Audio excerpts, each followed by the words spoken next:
What's up, guys? Baker here.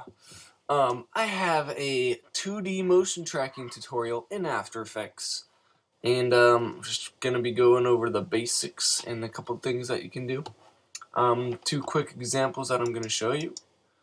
We got some kind of name tag on top of this guy's head, and yeah, and you can even see when he moves, it follows with his head. So that's kind of cool. The other one is some wall text, and yeah, pretty simple. And this is all inside of After Effects, so no Buju. And of course, Buju would be, better because you can place it anywhere. But this is pretty basic tracking, so let's go straight into it. So the first example, drop it into a new comp. We got this. All right, so whenever you want to motion track, you want to have this on full, so we get some good quality. And we're going to go to Window Tracker if it's not already up, and we get this little tracker window. So we'll double click on our footage, get it in a little layer viewer. We're going to go to Track Motion. Now we can either track position, position rotation, position scale, or any combination of those. But in this case, we're only going to track the position.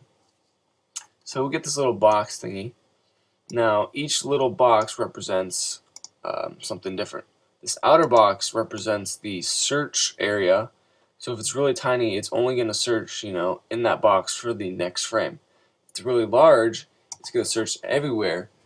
Now that's not necessarily good, because if it notices anything similar to the smaller boxes, this is like the actual analyzing zone, if you want to think about it that way. If I have it like this, it's going to be searching for a gray square inside of this search area, so it can pick anything in here. So this setup right here would not be a good track. So it's a little bit of trial and error, but you got to be careful of the size of your boxes and the search area and the actual analyzing zone, as I call it. Anyways, so I kind of want to just track his head, so I'll just place this on his head, right? And I'll scale this down to just about the size of his head, just so I don't. If I get his whole body, because this is rotating, if I get his whole body, it won't really match up perfectly. So I'm just gonna kind of get his head, maybe just a little bit bigger, and then the search area doesn't need to be too big. And I should have started at the first frame. All right, so of course you can start at any frame, and you can just track forwards and then backwards, but first frame is good, and we'll just click Analyze Forward and let it do its stuff. And it's not going to be, perfect, but it'll be decent enough just to get away with it. It's going pretty slow. What the hell? Interesting. Well, I guess I'll just kind of let it sit. Maybe I'll just let it fast forward, so I guess I'll see you in a bit. Alright, I'm back. So, it's starting to get just a little bit off. I'm gonna let it go for just another second or so, not too long. But, another thing I want to mention is the larger your search area, which is the larger box, the larger that is, the slower the track is going to be, because it's going to be searching a lot of pixels and trying to match it up and line it up and stuff. But for right now, that's probably good enough. So just go ahead and click stop. And whenever you do motion tracking, you always want to make a null object, because this is going to be our tracking holder. So we're going to go to Edit Target, make sure the null is selected, OK, and then apply X and Y. So now we have a null object essentially stuck to his head. And what we can do is just type in some text here and say, what's up, guys? Baker here. Baker's Tuts. Yeah, so you can place it anywhere you want, maybe over here, and then just parent it to the null object. So it'll move with the null object like that. And what's cool about the parenting is you can take this text, slide it on top, maybe, and it's still motion tracked. Maybe you want it below, It's still motion tracked. I mean, it doesn't look, good or anything, but you can.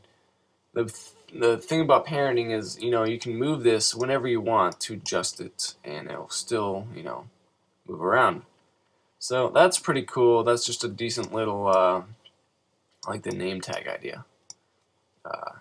Decent little motion track for rotating. Now, if you have some kind of wall, so here's the other cinematic. We have a wall here, and I just want to track this wall. So we'll go to full, double click, and go to tracker, track motion. And this is, again, since it's a simple camera movement, it's just going to be the position that we are tracking.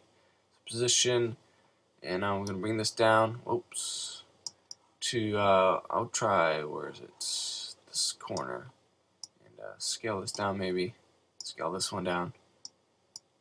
Now, normally when you have shaky footage or fast footage, this needs to be really big, but down here would be good. Maybe this track will be a little bit faster. Oh, there it goes. Look at that. And it'll go off the screen, so we're going to have to kind of fix that. So, right before it goes off, I'm going to click stop. So, just keep on going, jump, jump. And stop before it gets off the page. Alright, so again, we'll make a new null object, and this will hold our data. So edit targets, null, okay, apply, X and Y, boom! So now we have this null kind of stuck on the wall. Now it stops being tracked. So if you want to have text right here, like the wall text, right? And let's say we just have it, right here or something. Could change the transfer mode, overlay. That doesn't look good. Never mind. Whatever you're doing. Parent it to the null, so it moves with the wall and all, but then it stops. So what we can do is actually kind of cheat the system. We push U and find our position on the null. Zoom in here, and here's our last keyframe, right? Well, what we can do is just move forward and then just slide the null over, kind of fake it. Since this is pretty flat, this is pretty easy to kind of cheat. But if you kind of notice the text on the wall, it's a little bit sliding, so this last keyframe needs to be scooted over more. And then so just kind of check it over and over. Probably needs to be around here. So right there, see that? Our extra keyframe makes it look like it's motion tracked. You can probably go a little bit further if you need it to. So something like that. But I mean, if it gets off the page, you can go ahead and just kind of fake it a little bit if you can. And again, maybe move the wall text down here. And it's still motion tracked. Maybe up here. That works too. You can even have it floating over here. Floating. But just keep in mind it gets off over here. So, the little basics of motion tracking. I kind of wish I had a rotation example for you, but in Call of Duty clips you can't really rotate your camera sideways. But if your footage, if you're dealing with real footage or anything, just click rotation and you'll get two trackers, and you have to track 2 points, and then it'll just, it'll just be like normal. So that's about it. Quick examples. Hope you enjoyed this 2D motion tracking in After Effects. And go ahead and like and comment, and possibly a favorite and stuff. That would be nice. But until then, I will see you next time. Peace.